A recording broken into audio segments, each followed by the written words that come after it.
As sociedades estratificadas da Antiguidade Oriental, ou seja, as civilizações egípcias, civilizações mesopotâmicas, elas lançaram as bases do processo civilizatório. A gente fala então das civilizações da Antiguidade Oriental, as primeiras civilizações, mas agora nós vamos estudar numa espécie de segundo momento da Antiguidade. Sim, estamos agora por volta de 800, 700 a.C., nós vamos ver o florescimento de duas civilizações que vão exercer uma forte influência na formação da civilização ocidental moderna. Tratam-se das civilizações grega e da civilização romana. Civilização romana que depois vai absorver os traços da civilização grega, de modo que a gente pode falar de uma civilização clássica greco-romana. Como eu te disse, elas vão fornecer os fundamentos do desenvolvimento da nossa civilização ocidental moderna.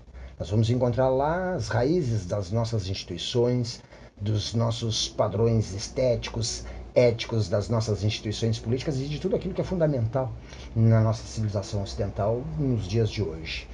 Basicamente, a civilização grega vai desenvolver uma cultura fortemente humanista e racionalista que, como eu te falei, depois o mundo romano vai absorver.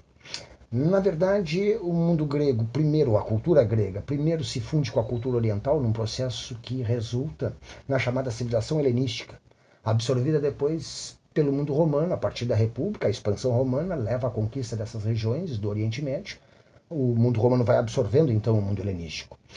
Quando a civilização romana entrar em decadência, isso já lá no século IV, no século V da nossa era, com o seu desmoronamento, a herança dessa civilização greco-romana vai ficar preservada no mundo bizantino, o chamado Império Romano do Oriente, que vai sobreviver às invasões bárbaras do século V, vai ficar como uma espécie de depositário, de herdeiro da tradição da cultura clássica greco-romana, que ali vai sendo também aos poucos reelaborada.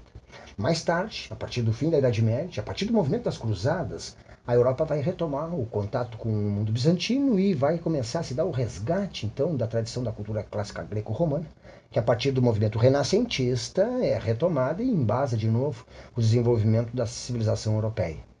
Ora, o movimento iluminista mais adiante impulsiona ainda mais esse racionalismo e o cientificismo, né, como base do desenvolvimento do nosso mundo moderno. De qualquer jeito, uma retrospectiva e eu diria até, né, uma rápida referência a algumas dessas instituições já nos mostraria como está arraigado, como está entranhada na nossa civilização e em cada um de nós, o nosso modo de ser, de enxergar o mundo, de viver, a herança dessas duas civilizações. Eu acho que a gente poderia pegar uma situação, né, cotidiana, bem simples para perceber isso. Vamos pegar, por exemplo, um dia comum das nossas vidas. Vamos imaginar que tu acordou e sabes, né, que agora para poder fazer as tuas tarefas, realizar as tuas coisas, tens que te deslocar, por exemplo, de uma parte da cidade para outra. Aí tu lembra que a prefeitura agora adotou, por exemplo, uma meia passagem no transporte, o que de alguma maneira vai facilitar as coisas para ti, vai te ajudar bastante. Mas isso foi possível através de uma mobilização dos estudantes para garantir o seu direito, né, de ter acesso à escola, de se deslocar na cidade, enfim, o seu direito fundamental à educação. Repara que eu falei de prefeitura, falei de direito, falei de educação. Ora, a vida em municipalidade, onde, né, a vida de uma comunidade passa a ser organizada através de um poder político que é eleito, que legisla através de vereadores, que toma as decisões e encaminha as soluções e os serviços públicos através de um prefeito. Isso é uma herança do mundo romano. As estruturas administrativas, né, que existem ainda na nossa sociedade, na nossa vida política, elas basicamente têm origem lá no mundo romano. Os romanos desenvolveram toda uma arte de administrar dos territórios, das regiões que eles haviam dominado e na sua própria formação como povo, como sociedade, essa questão da municipalidade é que embasa, onde assim, a vida cotidiana. Te falei também, né, de direitos que estavam sendo garantidos ou conquistados, mas o direito é a contribuição, a herança, o legado mais significativo da civilização romana para os dias de hoje. O nosso direito moderno basicamente está fundamentado no direito romano. Aliás, para a gente ser mais preciso, é com base no direito romano e no Código Napoleônico que se estrutura todo, né, o corpo jurídico que existe nas sociedades ocidentais num país como o nosso nos dias de hoje. Mas eu te falava, né, de um dia comum das nossas vidas. Estavas indo para a escola. Chega na escola e tu está estudando, por exemplo, trigonometria, cujos fundamentos foram elaborados por Hiparco, um sujeito que viveu lá no mundo helenístico, por volta de 300, 400 anos de Cristo. Ou então estás estudando geometria plana, cujos fundamentos foram elaborados por um outro pensador dessa época chamado Euclides. Ou então estás estudando, por exemplo, estás resolvendo um problema com vetores. Para resolvê-lo, estás usando o teorema de Pitágoras.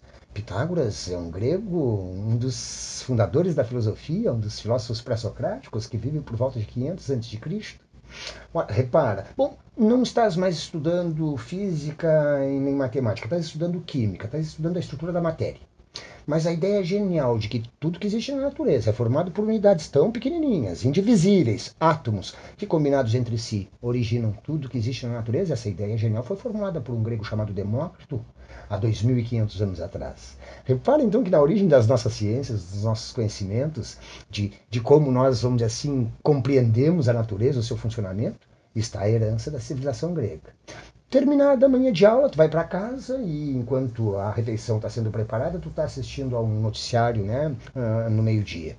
E agora o noticiário passa pela questão das eleições que vão se realizar em 2018. A democracia é outra das grandes contribuições que o mundo grego legou para o mundo moderno.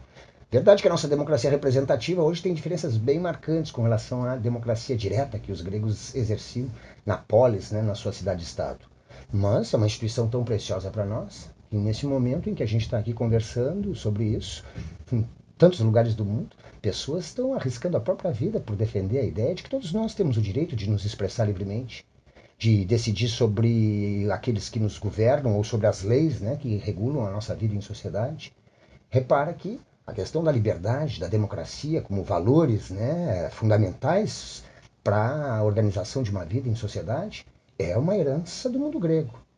O noticiário vai adiante, de repente agora está entrando na parte de esportes e faz referência às próximas Olimpíadas que vão se realizar. Olimpíadas, o termo, né, vem de Olimpo, os deuses que os gregos cultuam e em homenagem aos quais realizam a cada 4 anos os jogos que reúnem as cidades gregas e afirmam a identidade dos gregos, assim como até hoje, né, a partir do século XIX, do fim do século XIX, a retomada das Olimpíadas, que a cada 4 anos levam os povos do mundo inteiro a confraternizar através do esporte. Hoje, né, num sentido bem mais mercadológico, é verdade, afinal de contas, dentro de uma realidade capitalista.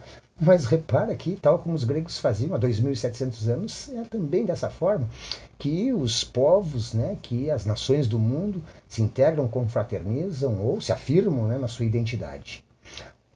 Falávamos, a gente disse, de um noticiário que a essa altura terminou e de repente está passando agora um programa de variedades sobre um concurso, por exemplo, de beleza. Mas são as medidas de uma estátua grega chamada Vênus de Milo, que servem até hoje como referência para os concursos de beleza feminina, né? Como a gente acompanha às vezes na TV ou enfim. Repara que os nossos padrões estéticos também vêm lá do mundo grego. E se de repente estou assistindo uma telenovela, mas isso é teatro, teatro televisionado. E o teatro também é uma invenção dos gregos. Tu percebeu, querido, querida? Nós começamos falando de política, depois falando de padrões estéticos, falamos de esporte, de Olimpíadas, depois falamos também de arte, de teatro.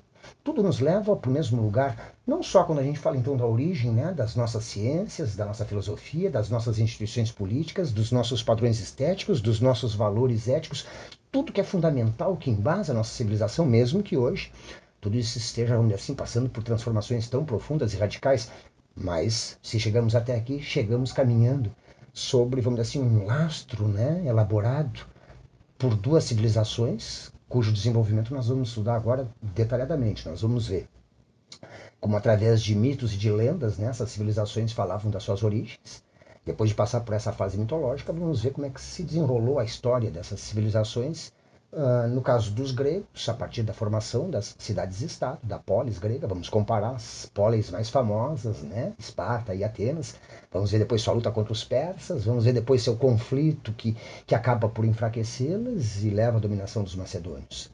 Com relação aos romanos, vamos ver também os primórdios descritos nas lendas, né? Na Eneida especialmente, mas depois vamos passar pela fase da República. A fase em que se dão os conflitos entre patrícios e plebeus, mas também que se realizam as conquistas romanas que levam à formação de um vasto império que no início da era cristã se estendia ao redor de toda a bacia mediterrânea. Depois de ver o momento de ápice, de apogeu da civilização romana, né, a época da política de pão e circo, da Pax Romana, e nós vamos estudar o seu processo de decadência a partir do colapso do modo de produção escravista que se desenrola a partir do século III. Sim, vamos já aqui colocar um elemento fundamental que é importante que a gente destaque nessa nossa introdução ao estudo das civilizações da antiguidade ocidental. Primeiro vimos, né, a forte influência que elas vão exercer na formação, no desenvolvimento da nossa civilização moderna. Em segundo lugar, é importante a gente lembrar aqui que toda essa herança, todo esse legado, ele tem como base o trabalho escravo. Sim, foi graças ao trabalho escravo que essas civilizações desenvolveram não só sua riqueza material, mas também toda essa riqueza espiritual e toda essa herança, né, intelectual que ela vai deixar para o mundo de hoje. É o trabalho escravo a base do desenvolvimento dessas civilizações. E, contraditoriamente, para que uma parcela da sociedade pudesse desenvolver aquilo de melhor que a humanidade desenvolveu até hoje, no campo da arte, no campo da filosofia, no campo da ciência, no campo das suas instituições, das suas leis, mas para que isso fosse possível, parcelas enormes, né, da humanidade na época eram despojadas da sua condição humana, ou seja, coisificadas, reificadas, eram instrumentos vocais, como diziam os gregos, destinados a trabalhar para sustentar os verdadeiros homens, que eram os homens livres e que governaram, seja a antiga cidade grega, seja depois a República ou o Império Romano.